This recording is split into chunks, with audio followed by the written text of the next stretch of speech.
Os 3 aspectos da cruz. Parte 6. Neste vídeo vamos explorar as profundezas da autoconsciência divina e humana, conforme delineado em um estudo detalhado sobre o ser de Deus.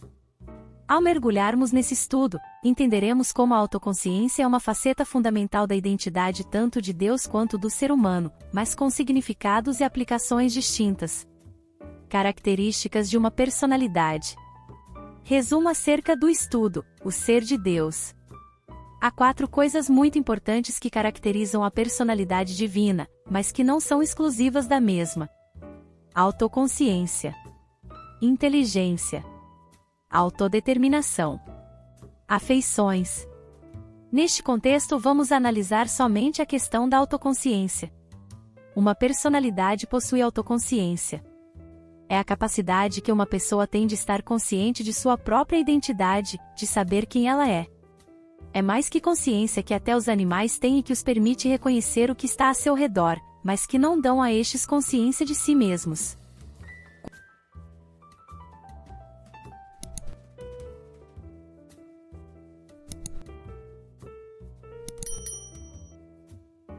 Quando Deus respondeu a Moisés em Êxodo 3, verso 13 e 14. Disse Moisés a Deus: Eis que, quando eu vier aos filhos de Israel e lhes disser: O Deus de vossos pais me enviou a vós outros, e eles me perguntarem: Qual é o seu nome? Que lhes direi? Disse Deus a Moisés: Eu sou o que sou. Disse mais: Assim dirás aos filhos de Israel: Eu sou me enviou a vós outros. Eu sou o que sou. Ele demonstrou de forma inequívoca sua autoconsciência. Toda consciência implica em uma dualidade de sujeito e objeto. Um sujeito para conhecer e um objeto a ser conhecido. Se há um sujeito e não há um objeto, a consciência é impossível.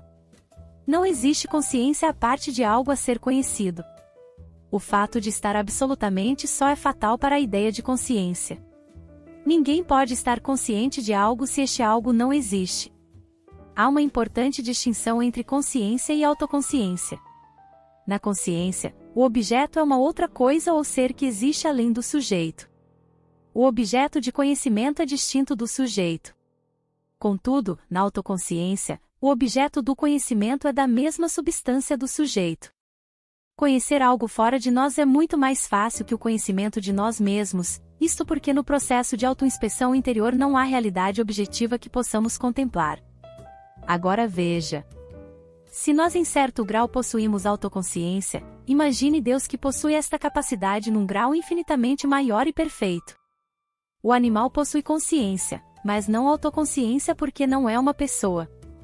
O ser humano tem consciência e autoconsciência. Ele, pela consciência, sabe que faz coisas erradas, mas somente quando o Espírito Santo o convence dos seus pecados é que ele passa a exercer esta consciência de forma subjetiva, portanto a autoconsciência, acerca do que é e do que faz. Isto é impressionante e é verdade na experiência daqueles que nasceram de novo. Na queda a autoconsciência do homem não foi de todo aniquilada, porém é sem sombra de dúvida que somente uma pessoa regenerada, que foi tocada pelo Espírito Santo, pode reconhecer-se verdadeiramente como pecadora. E a realidade de uma consciência purificada nos dá uma sensibilidade infinitamente maior para julgarmos-nos a nós mesmos. Deus já existia antes que houvesse alguma coisa que não Ele mesmo. Ele não precisa deste tipo de consciência para ser o que é. Deus não tem corpo, partes, nem é afetado por nada que não seja Ele próprio. Ele é autoexistente e independente de tudo o que há na criação. O ser divino não possui autoconsciência que provém da mera consciência, nem possui um processo mental irrefletido, como é próprio da mente humana. Nada vem à sua mente de maneira irrefletida, espontânea, sem que tenha sido desejado e planejado por ele. A autoconsciência em Deus é muito mais perfeita e de difícil entendimento pois sua natureza pessoal, ou tripessoal, é muito superior e mais complexa do que a nossa. A revelação das Escrituras mostra Deus como aquele que é bendito eternamente, sendo absolutamente independente, tendo vida própria, possuindo todas as características de um ser pessoal, que vive relacionando-se. Portanto, ele já possui todas as propriedades dentro de si mesmo, e não fora de seu próprio ser, pois ele já existia antes de todas as coisas. Ele não precisa conhecer a sua criação a fim de que possa ter um objeto para conhecer e amar, e com quem possa regozijar-se e ter comunhão, pois isto ele faz dentro do próprio ser divino.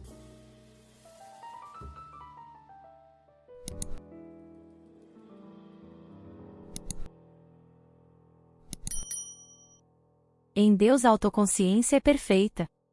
Tudo me foi entregue por meu Pai. Ninguém conhece o Filho, senão o Pai, e ninguém conhece o Pai, senão o Filho e aquele a quem o Filho quiser revelar. Mateus 11 verso 27. O Pai ama ao Filho, e todas as coisas tem confiado às suas mãos. João 3 verso 35, e antes que houvesse qualquer outra coisa além do ser divino, as pessoas da triunidade do ser de Deus já se relacionavam, tendo amor uma pela outra e alegrando-se mutuamente. O ser humano precisa de outro ser para ter relacionamento, para poder se conhecer, mas Deus não. Ele é independente e tem um pleno autoconhecimento na interação da subsistência das três pessoas da mesma essência divina. Gênesis 16 verso 14. Birla ai roi. Fonte daquele que vive e se revela. Isaías 45 verso 15. Deus misterioso, que se encobre. Hebreus 1 verso 5. Tu és meu filho, eu hoje te gerei. João 14 verso 9. Quem me vê a mim vê o Pai, como dizes tu. Mostra-nos o Pai.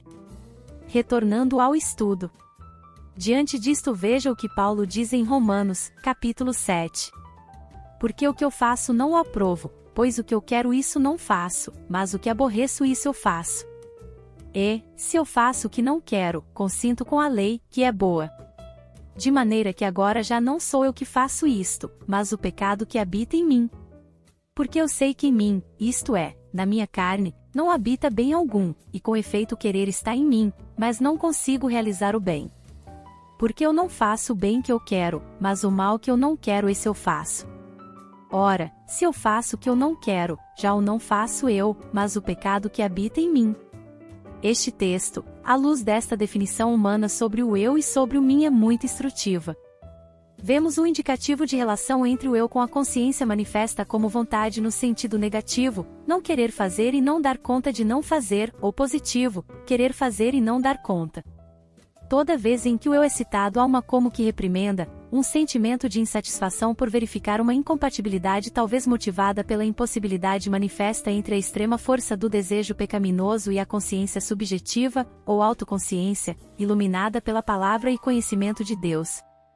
De outro lado, vemos o que seria o mim, isto é, o suposto conhecimento que tenho de minha pessoa, se esquivando, ou tentando imputar a outro que não a mim mesmo, ao meu próprio eu, a culpabilidade sobre a desaprovação que a consciência manifesta em ver uma tendência pecaminosa em oposição ao conhecimento da lei de Deus.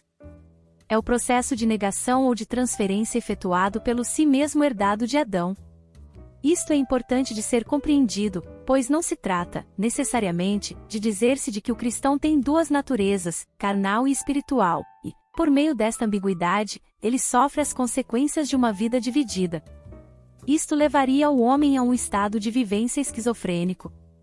Na verdade não se diz, necessariamente, de duas naturezas, embora muitos estudiosos assim o compreendam, mas de como nossa alma responde a Deus estando sob um correto relacionamento com o Deus Criador, Santo. Voltando à questão da egocentricidade, vemos que este princípio pecaminoso é explicado pelo profeta Isaías. Todos nós andávamos desgarrados como ovelhas, cada um se desviava pelo seu caminho. Este princípio poderia ser identificado como o nosso próprio caminho, isto é, o colocar o nosso caminho ou vontade pessoal no lugar do caminho ou da vontade de Deus. Basicamente, o homem decaído é egoísta. A evidência mais significativa que o Senhor Jesus Cristo deu de que conhecia este problema reside no fato de ele ter dito que se alguém quer vir após mim, negue-se a si mesmo. Esta é a raiz do problema. Deste modo, o Senhor pôs um machado à raiz do problema. Digamos que este egoísmo é a lei do pecado de que trata o capítulo 7 de Romanos. Mas, graças a Deus, o Senhor deixou sua palavra através do apóstolo Paulo, por meio da qual podemos obter a libertação desta desconfortável situação. Paulo afirma que, quando uma pessoa é salva, o velho homem chega ao fim. Sabendo isto, que foi crucificado com ele o nosso velho homem, para que o corpo do pecado seja destruído, e não servamos mais o pecado como escravos. Romanos 6 verso 6. E o texto de Romanos capítulo 6 prossegue afirmando que devemos nos considerar mortos para o pecado, mas vivos para Deus. Ou seja, a declaração de Deus é: o velho homem foi morto e está sepultado. Quanto a ele não há mais o que possa ser feito. Cristo já nos levou à morte com ele. Sua cruz já fez provisão para nossa luta interior relacionada ao agir independente, ao velho homem que se corrompia pelas concupiscências do engano. A nossa parte é crer neste fato da palavra de Deus. Não temos de nos esforçar para que seja verdade, pois trata-se da palavra de Deus que é infalível. Temos de reconhecer, aceitar e viver sob esta verdade revelada de Deus a nosso favor. Se estamos mortos, o pecado não terá mais como ter alguma base de atuação em nós. Todas suas instigações serão desprovidas de reação, porque estamos mortos. Mas, além disso, a raiz do pecado foi tratada. Porque o velho homem se corrompia essencial e primordialmente por causa de sua vida centrada no ego, por causa da realização de escolhas que visavam atender ao ego, que era o centro de sua vida. É triste que a maioria dos cristãos não só desconhece esta verdade, e portanto, ainda vive dominada pela sua antiga maneira de viver. Mas não mais necessitamos viver assim, Cristo nos libertou. Precisamos sair para fora da prisão em que nos encontrávamos, a do pecado, a do agir independente, a da nossa própria vontade, das nossas próprias escolhas. Negue-se a si mesmo, disse o Senhor. Obrigada por assistir até aqui, não percam os próximos vídeos. Graça e paz, irmãs e irmãos.